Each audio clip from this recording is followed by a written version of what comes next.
Que ce soit la loi de l'Ancien Testament ou celle du Nouveau, un très grand nombre de gens ne jouissent pas de la liberté de la vie dans l'esprit. Même le Nouveau Testament, malgré ses grandes doctrines, s'est cristallisé en un système de lois. Et les gens sont rabroués par cela. Le fondamentalisme est comme cela. Le fondamentalisme en tant que tel peut devenir simplement un autre système de lois, sans vie. Ces vérités sont exactes, mais en lui-même, il tombe dans la catégorie de ce dont parlait l'apôtre quand il faisait la distinction entre la lettre et l'esprit. Romains 7:6. En effet, il disait, vous pouvez voir la lettre qui est parfaitement juste, parfaitement exacte, parfaitement vraie. Même la vérité dans son exactitude peut devenir quelque chose qui vous introduit dans l'esclavage et vous dérobe votre liberté, votre joie et votre bien-être. En d'autres termes, le fait que vous êtes parfaitement orthodoxe et correct dans votre doctrine n'est pas une preuve que vous êtes une personne faisant partie du peuple libre du Seigneur, jouissant de ce bien-être et de cette abondance du Seigneur. Vous pouvez aller ça et là avec ce lourd carcan d'orthodoxie autour du cou et ne pas être du tout heureux dans votre christianisme, craignant de violer quelques principes, quelques vérités. Vous pouvez être une personne très misérable tout en étant dans une absolue orthodoxie et exactitude d'enseignement, de doctrine. Non, malgré le fait que la doctrine doit être exacte et que nous devons nous trouver dans la vérité, il y a ce facteur supplémentaire qui signifie que vous et moi, nous sommes le peuple libéré de Dieu. Nous jouissons de la liberté de l'esprit et de la vie de l'esprit. Ainsi, cette muraille représente ou parle d'un rempart contre la crainte. Toute muraille de ville signifie cela.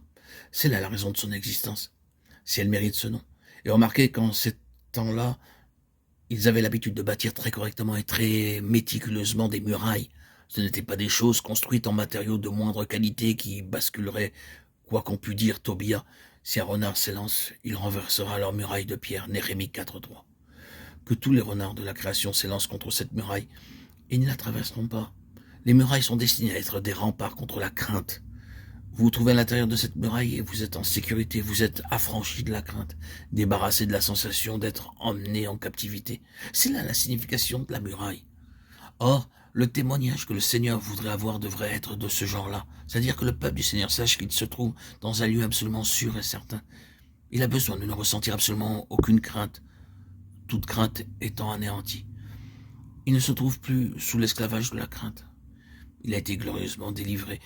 Pour employer encore les termes de la lettre aux Galates, ce sont des fils. Ce ne sont plus des esclaves. Ils se sont maintenant approchés d'un père. Ils ne sont pas simplement des élèves, car l'apôtre, comme vous le savez, dit que la loi était notre précepteur, Galates 3:24. Mais nous ne sommes plus sous la tutelle du précepteur. Nous sommes des fils, non pas des élèves, nous sommes des fils, non pas des prisonniers. En tant que fils, nous sommes libres, libres, totalement libres. La muraille donc parle de sûreté, de sécurité, de délivrance de l'esclavage, de la crainte. Oh, puisse le Seigneur avoir un peuple comme cela. Oh, quel est votre témoignage? Le témoignage du Seigneur est véritablement comme cela. Quel est le vôtre? Vivez-vous dans la servitude, celle du Nouveau Testament, l'esclavage de la crainte? Vivez-vous chaque jour dans la crainte de commettre une erreur, sous la menace du gros bâton, même le bâton de votre propre conscience? Êtes-vous dans la crainte avec un visage misérable à cause de cette terrible tyrannie? Ce n'est pas la volonté du Seigneur à notre égard. Le Seigneur désire que son peuple soit complètement délivré de la crainte. Car vous n'avez point reçu un esprit de servitude pour être encore dans la crainte.